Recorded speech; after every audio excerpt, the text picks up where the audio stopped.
অন্যান্য দেশে যে সরকারই আসুক না কেন আমাদের ফরেন পলিসি একই থাকবে। No matter which government is in power in India, আমাদের সাথে ওদের ইস্যুগুলা কিন্তু রয়েই যায়।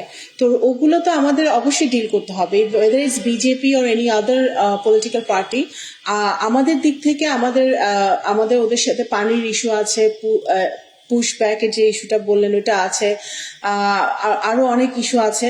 সেই ইস্যুগুলো তো আমাদের রয়ে যাচ্ছে, সেগুলো যেই সরকারই আসুক না কেন বা থাকুক না কেন তাদের সাথে আমাদের আলোচনার ভিত্তিতে সমাধান করতে হবে। ভারতের নির্বাচন হচ্ছে, এটা ভারতের আভ্যন্তরীণ ব্যাপার, ওদের গণতন্ত্রের ব্যাপার। কিন্তু আমাদের একটি গণতান্ত্রিক রাষ্ট্র হিসেবে যেহেতু বাংলাদেশে অনেকদিন পরে একটি সুষ্ঠু নির্বাচনের মাধ্যমে একটি গণতান্ত্রিক রাজনৈতিক সরকার প্রতিষ্ঠিত হয়েছে বাংলাদেশে, আমরা সবসময় যেরকম বলে আসছি যে আমাদের দেশে গণতন্ত্র প্রতিষ্ঠিত হোক, সেরকম আমরা চাইবো যে আমাদের আশেপাশে সকল দেশগুলো, ভারত সহ সকল দেশে গণতন্ত্র প্রতিষ্ঠিত হোক এবং গণতন্ত্রের বিজয় হোক। Foreign policy do not work that way. Foreign policy একটি দেশের স্বার্থ সংশ্লিষ্ট হয়।